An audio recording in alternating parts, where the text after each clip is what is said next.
Electrical trade theory के बारे में चर्चा करने वाले हैं। Electrical trade theory.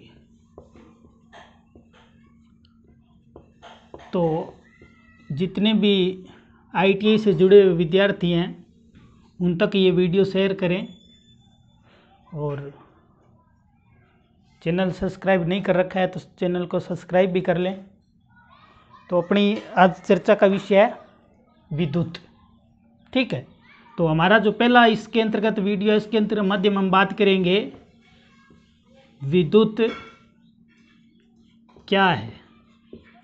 क्योंकि किसी भी सब्जेक्ट का अध्ययन करने से पहले हमें उसकी पृष्ठभूमि में जाना बहुत महत्वपूर्ण होता है। जब तक हम उस विषय के बारे में नहीं जानेंगे तो हम उस विषय के अंदर अच्छा नॉलेज नहीं ले सकते। तो इस वीडियो के माध्यम से आपका एक तरह से विद्युत से हम इंट्रोडक्शन करवा रहे हैं। विद्युत क्या है? तो विद्युत अपने आप में एक ऊर्जा है। विद्युत क्या है? एक प्रकार की ऊर्जा है। और हम विद्युत को मुख्य रूप से दो भागों में देखते हैं। कितने भागों में? दो भागों में। उसमें से एक आती है स्थिर विद्युत और एक आती है चल विद्युत। चल विद्युत स्थिर विद्युत है जिसका कोई उपयोग नहीं है, और चल विद्युत वो है जिसका हम व्यावसायिक उपयोग करते हैं। और ये चल विद्युत मुख्य रूप से आगे जाके दो भागों में टूटती है, जिसके अंतर्गत हम एक को पढ़ते हैं डीसी, ठीक है, यानी कि डायरेक्ट करंट। एक हम पढ़ते हैं एसी यानी कि अल्टरनेटिंग करंट, यानी कि इसको हम हिंदी में बोलते हैं दिष्ट धारा। क्या बोलते हैं? दिष्ट धारा। और इसको हम बोलते हैं प्रत्यावर्ती धारा। प्रत्यावर्ती धारा। तो आगे जाके चल विद्युत दो भागों में बंटती है। तो हमारा जो ट्रेड का विषय है वो है विद्युत, और हम अध्ययन करते हैं चल विद्युत का। और चल विद्युत में हम डीसी क्या है, डीसी के सिद्धांत क्या है, ठीक है, उसके नियम क्या चलते हैं, उसके बारे में अध्ययन करते हैं।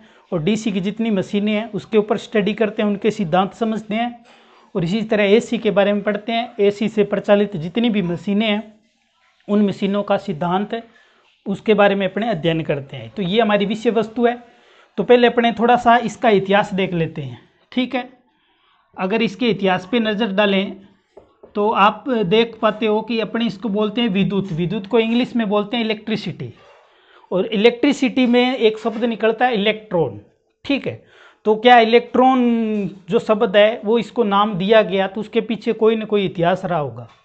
तो अगर इसके इतिहास के ऊपर नज़र डालें तो यूनान नामक एक क्षेत्र है, ठीक है ना, बहुत फेमस क्षेत्र है प्राचीन काल में यूनान। ठीक है, और आपने एक शायर भी सुना होगा कि यूनान मिस्र रोमा सब मिट गए, जहाँ से कुछ बात है कि हस्ती मिटती नहीं हमारी। तो इकबाल का फेमस शायर है ये। तो यूनान में एक विद्वान हुए थे जिनका नाम था थेलस।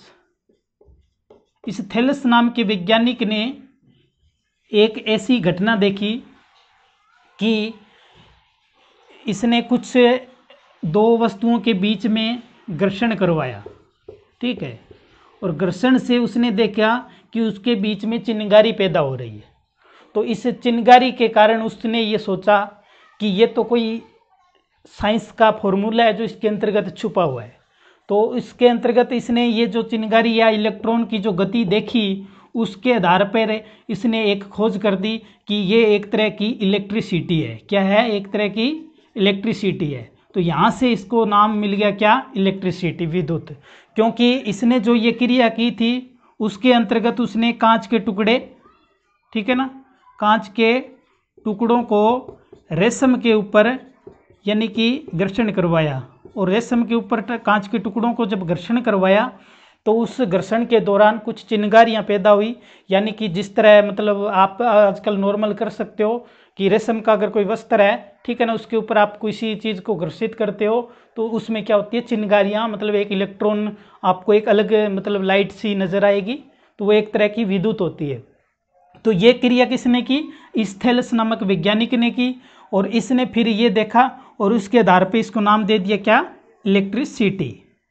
तो इलेक्ट्रिसिटी का जो इतिहास है वो यूनान से जुड़ा हुआ है, और इसीलिए इस थेल्स नामक वैज्ञानिक को हम क्या कहते हैं, स्थिर विद्युत का खोजकर्ता कहते हैं। क्या कहते हैं, स्थिर विद्युत का जो खोजकर्ता है वो कौन है, थेल्स नामक वैज्ञानिक है। यानी कि स्थिर विद्युत की खोज किसने की थी, थेल्स नामक वैज्ञानिक ने की थी। तो उसके बाद आगे इसका इतिहास चलता गया, फिर उसके ऊपर रिसर्च हुई, बहुत सारी थ्योरियाँ आई, और उसी के अंतर्गत एक थ्योरी आती है, ठीक है ना, जो आपके इलेक्ट्रॉन से जुड़ी हुई है, ठीक है ना, जिसको अपने इलेक्ट्रॉन थ्योरी बोलते हैं। और इलेक्ट्रॉन थ्योरी है वो आजकल महत्वपूर्ण रहती है, जिसके बेस पे हम हमारी जो इलेक्ट्रिसिटी की जो स्टडी है वो उसी का बेस रहती है। तो हम इलेक्ट्रॉन थ्योरी के बारे में भी चर्चा करेंगे।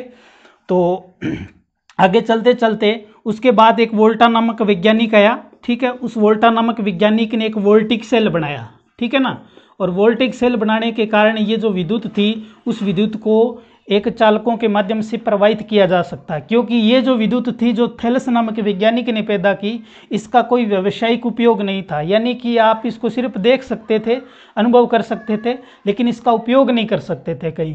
तो जो वोल्टा नामक वैज्ञानिक था, इसने फिर रासायनिक क्रिया से, कौन सी क्रिया से, रासायनिक क्रिया से एक ऐसे सेल का निर्माण किया जिसको आप आगे अपने जो बैटरी वाला लेसन पढ़ेंगे तो उसमें वोल्टेक नामक सेल आएगा। तो उस वोल्टेक सेल से इसने विद्युत को क्या कर दिया, प्रवाहित करवा दिया। तो इस आधार पे हम कह सकते हैं कि चल विद्युत के जो खोजकर्ता थे वो वोल्टा नामक वैज्ञानिक थे। तो इस तरह इसका इतिहास रहता है, और इस इतिहास में अपने बात करनी है इलेक्ट्रॉन थ्योरी की, क्योंकि इलेक्ट्रॉन थ्योरी से इस पूरे विषय की बेस बनेंगे, इसका आधार बनेगा, जहाँ से अपने को ये थ्योरी अच्छे से समझ में आएगी। तो अब तक आपको सिर्फ 2-3 बातें याद रखनी है कि विद्युत मुख्य रूप से 2 भागों में है, एक स्थिर विद्युत, दूसरा चल विद्युत। स्थिर विद्युत के जो खोजकर्ता हैं वो थेल्स नामक वैज्ञानिक थे, और चल विद्युत के जो खोजकर्ता थे वो वोल्टा नामक वैज्ञानिक थे। आगे फिर इस पर रिसर्च होता है, और रिसर्च होने के बाद में स्टडी सामने आती है, और फिर ये अपने इसको 2 भागों में तोड़ते हैं। एक डीसी को अपने बोलते हैं डायरेक्ट करंट, एक को बोलते हैं एसी यानी कि अल्टरनेटिंग करंट। और ये जो प्रक्रिया चली, आगे की जो प्रक्रिया बढ़ी, और इसमें आपको पता है जो आपका चुंबकीय सिद्धांत है, विद्युत चुंबकीय प्रेरण, ठीक है ना, माइकल फैराडे का विद्युत चुंबकीय प्रेरण, उस सिद्धांत की जैसे ही खोज हुई तो विद्युत के अंदर उसकी जो मतलब इतिहास है उसके अंदर बहुत तीव्रता से विकास हुआ, और आज हमारे जीवन में विद्युत है एक महत्वपूर्ण हिस्सा बनी हुई है। तो देखते हैं इलेक्ट्रॉन थ्योरी। तो यहाँ तक समझ में आ गया होगा, कॉमन बातें हैं। हालांकि अगर आपने पहले से ITI कंप्लीट कर रखी है और आप किसी कंपटीशन की तैयारी कर रहे हैं तो शायद ये चीज़ बेसिक है, आपको पहले से आती होगी। तो हमारा उद्देश्य है स्टार्टिंग से शून्य से आपको स्टडी करवाना, ताकि आपको ट्रेड का पूरा नॉलेज हो सके और आप अपना कंपटीशन फाइट कर सकें। अब हम बात कर लेते हैं इलेक्ट्रॉन थ्योरी की। इलेक्ट्रॉन थ्योरी, इलेक्ट्रॉन जो थ्योरी है उसके ऊपर परिचर्चा कर लेते हैं। यहाँ से आपका एग्जाम स्टार्ट हो जाता है। कहने का मतलब जो कंपटीशन है उसके अंतर्गत प्रश्न यहाँ से प्रारंभ हो जाते हैं। तो इलेक्ट्रॉन से पहले अपने को क्या है, परमाणु की संरचना के बारे में अध्ययन करना पड़ेगा। किसके बारे में, परमाणु की संरचना के बारे में। तो परमाणु की संरचना के अंतर्गत अपने कुछ बातें हैं वो नोट करेंगे। और परमाणु संरचना में हम देखते हैं कि जो परमाणु है उसके अंदर भी 3 भाग हैं। यानी कि परमाणु एक तरह से अपने यूँ कह सकते हैं कि किसी भी जो वस्तु है, कोई भी चीज़ है, उसका सबसे छोटा कण जो स्वतंत्र अवस्था में नहीं रह सकता, ठीक है ना, वो क्या कहलाता है, परमाणु कहलाता है। यानी बहुत सूक्ष्म कण है जो आपको सीधे आंखों से दिखाई नहीं देता। तो परमाणु है ये भी मुख्य रूप से 3 कारकों से मिलके बनता है, और इसके अंतर्गत कारक कौन कौन से आते हैं, प्रोटॉन, न्यूट्रॉन और इलेक्ट्रॉन। और इलेक्ट्रॉन का जो रोल है वो बहुत महत्वपूर्ण है। हमारी जो ट्रेड है उसमें सबसे बड़ा रोल है वो इलेक्ट्रॉन का है। इसीलिए हमारी इस पूरी थ्योरी का नाम ही इलेक्ट्रिकल यानी कि इलेक्ट्रॉन जो है अपना इलेक्ट्रिसिटी है उस पर निर्भर करता है। ये पूरा का पूरा अपना सिद्धांत है वो। तो उसके अंतर्गत अपने देखते हैं परमाणु संरचना की। तो जैसे ये परमाणु है, ठीक है, और परमाणु के बीच का जो सेंटर पॉइंट होता है उसको बोलते हैं नाभिक, ठीक है। और नाभिक के जो चारों तरफ होती है उसके अंतर्गत कक्षाएं होती है, ठीक है। क्या होती है, कक्षाएं, और इन कक्षाओं को नाम दिया होता है KLM, ठीक है ना, N, इस तरह कक्षाएं होती है। और ये इसका क्या होता है, नाभिक होता है। तो यहाँ से एग्जाम में प्रश्न आपके बनेंगे।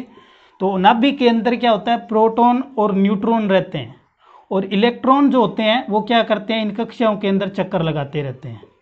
तो फिर ऐसी स्थिति हर पदार्थ की होती है। तो कुछ पदार्थ होते हैं वो विद्युत के चालक की तरह व्यवहार करते हैं, कुछ होते हैं वो अचालक की तरह व्यवहार करते हैं। तो उसके पीछे रीजन क्या रहता है कि प्रत्येक परमाणु की जो अंतिम कक्षा है, उस अंतिम कक्षा में यदि मुक्त इलेक्ट्रॉन है, क्या है, मुक्त इलेक्ट्रॉन है, तो वो पदार्थ चालक की भांति व्यवहार करेगा। अगर मुक्त इलेक्ट्रॉन नहीं है तो वो क्या है, अचालक की भांति व्यवहार करेगा। मुक्त इलेक्ट्रॉन का मतलब है उसकी कक्षा है वो संतृप्त अवस्था में है या नहीं। और कक्षा में इलेक्ट्रॉनों की संख्या को ज्ञात करने का सूत्र होता है 2n², यानी कि 2n² से हम क्या कर सकते हैं, प्रत्येक कक्षा के अंदर इलेक्ट्रॉनों की संख्या को ज्ञात कर सकते हैं। जैसे मान लो आपका 2n² के अंतर्गत अपने देखें तो यहाँ जो मान लो कक्षा 1 है उसके अंदर अधिकतम इलेक्ट्रॉनों की संख्या कितनी हो सकती है, तो 2 हो सकती है। इसी तरह कक्षा नंबर 2 है उसके अंदर इलेक्ट्रॉनों की संख्या कितनी हो सकती है, तो कितनी हो सकती है, 8 हो सकती है। तो इस तरह ये सूत्र चलता है जिसके अंतर्गत हम प्रत्येक कक्षा KLMN, ठीक है ना, उनके अपने गणना कर सकते हैं। जैसे K है ये 1 नंबर की कक्षा है, L है ये 2 नंबर की है, M है ये 3 नंबर की है। तो आप N की जगह कक्षा नंबर लगाते जाओ और इस सूत्र को हल करते जाओ। जैसे मान लो आपको पूछ लिया जाए पेपर के अंदर कि किसी प्रोटॉन में K कक्षा में अधिकतम इलेक्ट्रॉनों की संख्या कितनी हो सकती है, तो अब आपको पता होना चाहिए K जो कक्षा है वो 2 नंबर की है, इसका मतलब 2 × 2 की स्क्वायर, ठीक है। तो 2 की स्क्वायर कितना हो गया, 4, और 4 × 2 कितने होते हैं, 8। अधिकतम इलेक्ट्रॉन कितने हो सकते हैं, 8। इस तरह आप हर कक्षा का इलेक्ट्रॉन निकाल सकते हो। अब उसके बाद अपने बात कर लेते हैं कि ये जो परमाणु है उस परमाणु के अंतर्गत क्या क्या चीज़ें और अपने अध्ययन करने वाली है जो परीक्षा में पूछी जा सकती है। तो आपको एक तो ये ध्यान रखना चाहिए कि कई बार पेपर में प्रश्न पूछ लेता है कि परमाणु की खोज किसने की थी, परमाणु की खोज किसने की थी, तो आपका उत्तर आना चाहिए रदरफोर्ड, रदरफोर्ड। तो रदरफोर्ड ने परमाणु की खोज की थी। इसी तरह अगर वो पूछ ले कि प्रोटॉन की खोज किसने की थी, तो प्रोटॉन की खोज आपकी, ठीक है ना, न्यूट्रॉन की खोज, ये भी प्रश्न पूछ सकता है, इलेक्ट्रॉन की खोज ये भी पूछ सकता है। तो ये पूरे 4 इसके अंदर वैज्ञानिकों के नाम है। आपको एक ट्रिक देता हूँ, उस ट्रिक से आप चारों वैज्ञानिकों के नाम आसानी से याद रख सकते हैं। तो ट्रिक क्या है, ट्रिक जो हमारी है वो क्या है, ईंट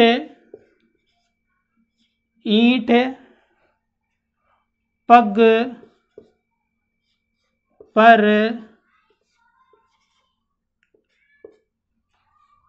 नोच, ईंट पग पर नोच डालती है।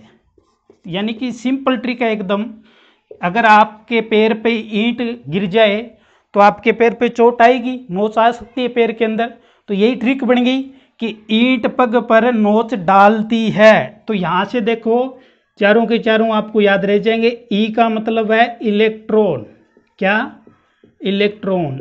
और इलेक्ट्रॉन के खोजकर्ता कौन है, टी का मतलब है थॉमस, टी आता है ना थॉमस में, तो जे थॉमस है वो किसके खोज करते हैं, इलेक्ट्रॉन के, याद रह जाएगा।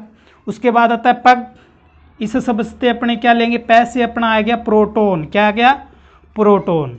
और गै से मतलब हो गया गोल्डस्टीन, कौन, गोल्डस्टीन। तो गोल्डस्टीन किसके रचयिता हैं, या सॉरी किसके खोज करता हैं, तो प्रोटॉन के खोजकर्ता कौन हुए, गोल्डस्टीन, ठीक है। इसी तरह आपका आ गया पर, ये जो पर है इसमें आप पैसे लोगे परमाणु, ठीक है ना, पैसे क्या लोगे, परमाणु। और रै से लोगे रदरफोर्ड, क्या लोगे, रदरफोर्ड। तो परमाणु की खोज किसने की थी, रदरफोर्ड ने। इसी तरह आपका आता है नोच, नै आ गया, इस नै से आप क्या लोगे, न्यूट्रॉन, क्या लोगे, न्यूट्रॉन। और च से आप ले लोगे क्या, चैडविक, यानी कि जेम्स चैडविक, पूरा नाम क्या है, जेम्स चैडविक। तो आशा करता हूँ आपको ट्रिक पसंद आ रही होगी। अगर आ रही है तो वीडियो को सब्सक्राइब कर लें और चैनल को लाइक ज़रूर कर दें। तो ये अपने यहाँ 4 चीज़ें आ गई। एक ट्रिक आपको याद रखनी है, ठीक है, तो मैं अलग से लिख देता हूँ। तो प्रोटॉन के खोजकर्ता कौन हुए? प्रोटॉन के खोजकर्ता, इलेक्ट्रॉन के खोजकर्ता और इसी के साथ न्यूट्रॉन के खोजकर्ता और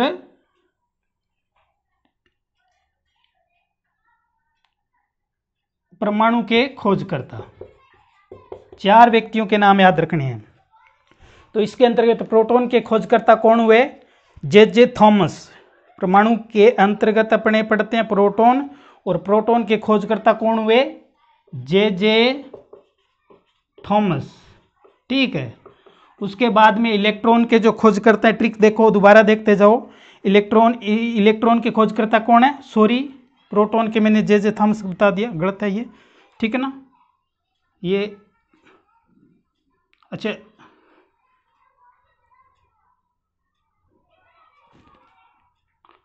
प्रोटॉन के खोजकर्ता कौन है? गोल्डस्टीन।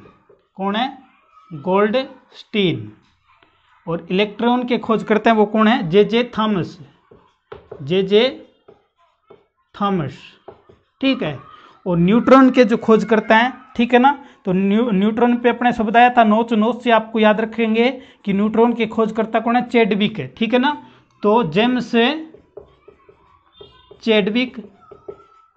और इसी तरह परमाणु के खोजकर्ता कौन है? रदरफोर्ड। तो ये 4 नाम याद रखना।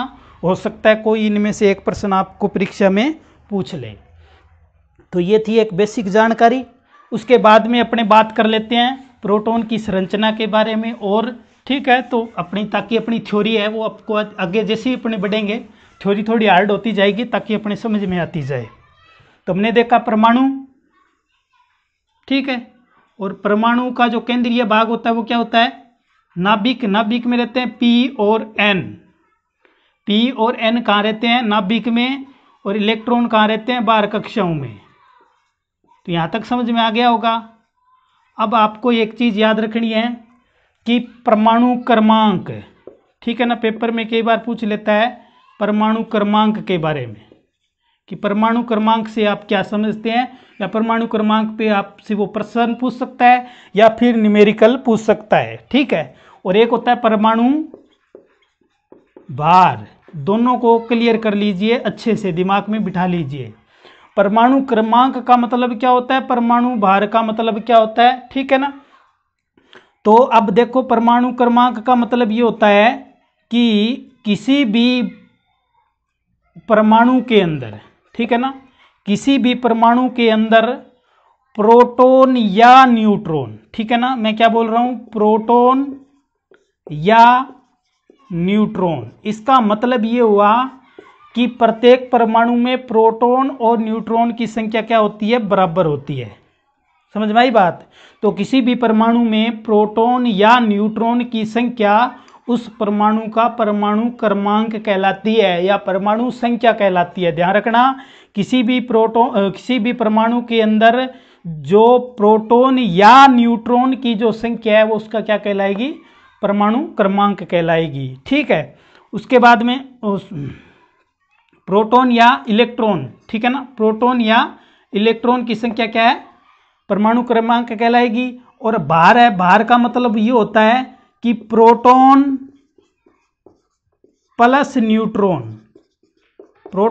न्यूट्रॉन का कुल संख्या है वो उसका भार कहलाएगी। अब भार आपको इस परमाणु में कहाँ नजर आ रहा है? इस नाभिक के अंदर आ रहा है। तो नाभिक में क्या है? P+N, ये क्या है? भार है, ठीक है ना। P+N क्या है? भार है। तो आपका P या E यानी कि प्रोटॉन या इलेक्ट्रॉन, ये क्या है? क्रमांक है। ये क्या है? क्रमांक है। तो इस पे आपसे न्यूमेरिकल पूछा जा सकता है। तो परिभाषा अगर आपके अच्छे से दिमाग में है तो आप इसका उत्तर दे सकते हो, अन्यथा आपका प्रश्न गलत हो सकता है यहाँ से। तो ध्यान रखना, परमाणु क्रमांक क्या होता है? किसी परमाणु में प्रोटॉन या इलेक्ट्रॉन की संख्या। दोबारा ध्यान रखना, किसी भी परमाणु में प्रोटॉन या इलेक्ट्रॉन की संख्या, क्योंकि प्रोटॉन और इलेक्ट्रॉन की संख्या बराबर होती है परमाणु के अंदर। तो प्रोटॉन या इलेक्ट्रॉनों की संख्या क्या कहलाती है? परमाणु क्रमांक कहलाती है। प्रोटॉन प्लस न्यूट्रॉन की संख्या परमाणु भार कहलाती है। ठीक है, समझ में आ गया होगा अच्छे से। उसके बाद अगर अपने देखें तो एक चीज और शब्द आता है अपने सामने जो अपने कई बार अपने को प्रभावित करता है या अपने इसका अर्थ ग्रहण नहीं कर पाते। ठीक है ना, एक होता है समस्थानिक, एक होता है समभारिक। समस्थानिक, समस्थानिक, एक होता है समभारिक। जैसे पेपर में प्रश्न आ गया कि समस्थानिक परमाणु से क्या संबंध है या कि किसको कह सकते हैं समस्थानिक, और समभारिक क्या होता है।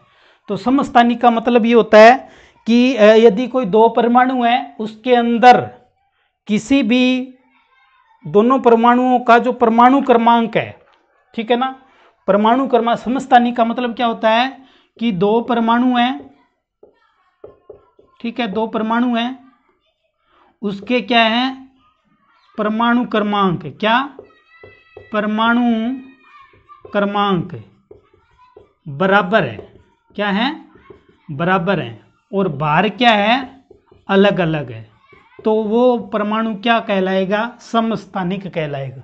दोबारा देख लीजिए, समस्थानिक का मतलब होता है कि जब कोई परमाणु में परमाणु क्रमांक बराबर होता है, जैसे दो कोई परमाणु है उनका परमाणु क्रमांक बराबर है। जैसे मान लो एक कोई परमाणु है उसका परमाणु क्रमांक 12 है, दूसरे का भी 12 है, तो और लेकिन भार है वो अलग अलग है। भार मान लो एक का 28 है और एक का 32 है, तो इसका मतलब ये कौन से परमाणु हुए समस्थानिक परमाणु हुए। ठीक है, समभारिक में क्या होता है, समभारिक में जो परमाणु क्रमांक होते हैं वो अलग अलग होते हैं। ठीक है ना, परमाणु क्रमांक होता है वो क्या होता है अलग अलग होता है, अलग अलग होता है, और जो भार होता है वो क्या होता है समान होता है। भार होता है वो क्या होता है समान होता है, उसको समभारिक कहते हैं। देखो शब्द से पता चल रहा है, सम मतलब समान, स्थानिक मतलब स्थान, स्थान मतलब क्रमांक, जिसके क्रमांक समान है यानी कि परमाणु क्रमांक समान है और भार अलग अलग है वो समस्थानिक है। समभारिक यानी कि जिसका परमाणु भार समान है और क्रमांक है वो अलग अलग है वो समभारिक है। तो इस तरह से अपने दो रूपों में देखते हैं परमाणु को, समस्थानिक और समभारिक। इसके बाद अगर अपने बात करें तो इसके अंतर्गत अपने एक चीज और देख लेते हैं कि जो ये प्रोटॉन होता है, इस प्रोटॉन पे आपका पॉजिटिव आवेश रहता है यानी कि धनात्मक आवेश होता है, और जो इलेक्ट्रॉन होता है इस पे ऋणात्मक आवेश होता है। कौन सा होता है ऋणात्मक आवेश, और न्यूट्रॉन होता है ये निरावेशित होता है। क्या होता है निरावेशित, इसीलिए नाम इसका न्यूट्रॉन है। न्यूट्रॉन से मतलब न्यूट्रल पोजीशन में है, इस पे कोई आवेश नहीं है, नहीं इसके ऊपर है कोई धनावेश है नहीं कोई ऋण आवेश है। तो इस तरह धनावेश जो लिए हुए है वो तो होता है प्रोटॉन, और जो अपने ऋणावेश लिए होता है वो होता है इलेक्ट्रॉन।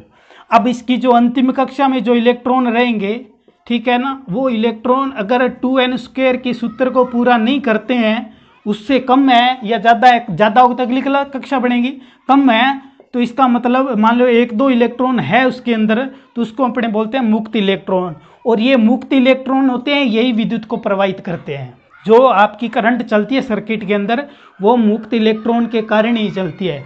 और जिस पदार्थ में मुक्त इलेक्ट्रॉन मतलब ज़्यादा होंगे वो चीज़ वो पदार्थ उतना ही विद्युत के लिए सुचालक होगा। जैसे तांबा है, ठीक है ना, तो तांबे में मुक्त इलेक्ट्रॉन अच्छे होते हैं इसलिए वो विद्युत का अच्छा चालक माना जाता है।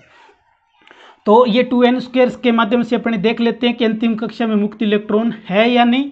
ठीक है, अब जो एक परमाणु दूसरा परमाणु है वो उसके साथ जैसे ये संबंध बनाते हैं तो ताकि पदार्थ बनता है, इसको बोलते हैं क्या, ठीक है ना, सहसंबंध प्रकट होता है इनके साथ।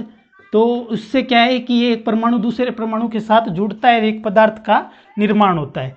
अब जो इसकी अंतिम कक्षा में ये प्रोटॉन है, सॉरी जो इलेक्ट्रॉन है जो इनकी कक्षाओं में चक्कर लगा रहे हैं अपने परमाणु की, तो ये इसके नाभिक से जुड़े रहते हैं। ठीक है ना, नाभिक से जुड़े रहते हैं। यहाँ से परीक्षा में प्रश्न पूछा जाता है कि इलेक्ट्रॉन परमाणु की नाभिक से कौन से बंध से बंधे रहते हैं। ठीक है ना, तो नाभिक का एक बल काम करता है, इस जो इनकी कक्षा में इलेक्ट्रॉन होते हैं उस बंध के कारण ये उससे नाभिक से जुड़े रहते हैं। उस बल को बोलते हैं अंतरा आणविक बल।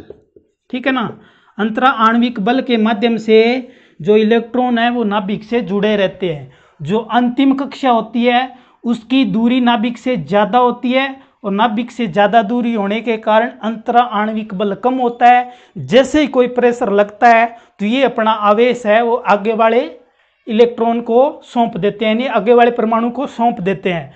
तो ये बल जो काम करता है वो उसको अपने बोलते हैं वोल्ट। तो वोल्ट जैसे ही प्रेशर डालेगी तो ये अपना आवेश आगे वाले को दे देगा, वो उसके आगे वाले को दे देगा। तो इस तरह अपना जो पदार्थ है उसके अंदर जो इलेक्ट्रॉन है उस इलेक्ट्रॉन पर जो आवेश है वो आवेश आगे गति करेगा। और आपकी 10वीं की जो किताब है उसमें करंट की परिभाषा बड़ी शुद्ध दे रखी है, उसमें लिखा हुआ है कि आवेशों के प्रवाह की दर को ही विद्युत धारा कहते हैं। तो इस तरह विद्युत धारा की परिभाषा सिद्ध होती है। उसके बाद अपने को एक चीज़ और याद रखनी है यहाँ से, ठीक है, जो परीक्षा की दृष्टि से महत्वपूर्ण रहती है। तो इलेक्ट्रॉन जो होता है, इलेक्ट्रॉन पे आपको पता है नेगेटिव आवेश रहता है। नेगेटिव आवेश रहता है 1.6 × 10 की पावर -29 कूलाम, सॉरी 19 कूलाम, ठीक है ना। 1.6 × 10 की पावर -19 कूलाम ऋणात्मक आवेश रहेगा। इसी तरह जो आपका प्रोटॉन है उसके ऊपर धनात्मक रहेगा 1.6 × 10 की पावर -19 कूलाम, ये धनात्मक आवेश रहता है एक प्रोटॉन के ऊपर। ये एक ऋणात्मक आवेश रहता है इलेक्ट्रॉन के ऊपर। उसके बाद अगर अपने चर्चा करें तो प्रोटॉन का जो भार होता है, इलेक्ट्रॉन का जो भार होता है, भार की अगर बात करें, ठीक है, तो इलेक्ट्रॉन का जो भार होता है उसका भार होता है 9.09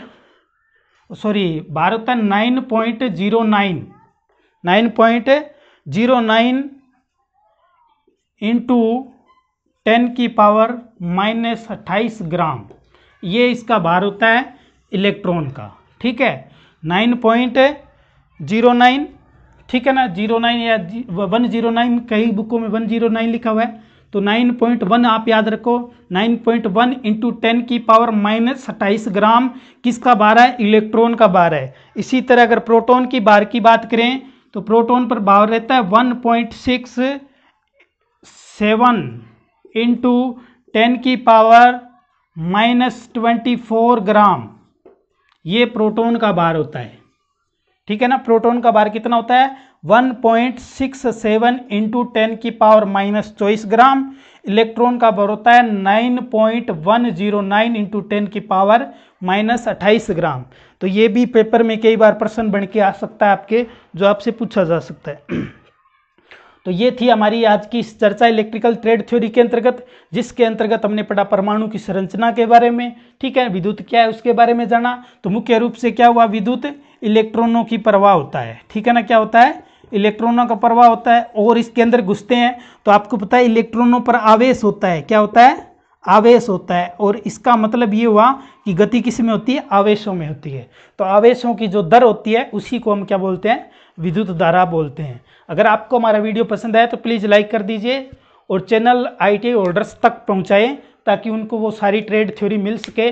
जो मेरा उद्देश्य है कि इलेक्ट्रिकल ट्रेड थ्योरी में अच्छे से अच्छे आपको टॉपिक दिए जाएं और परीक्षा की दृष्टि से ही दिए जाएं, ताकि आपके एग्जाम में कोई भी प्रश्न इस ट्रेड से आता है तो गलत होने की संभावना शून्य हो जाए।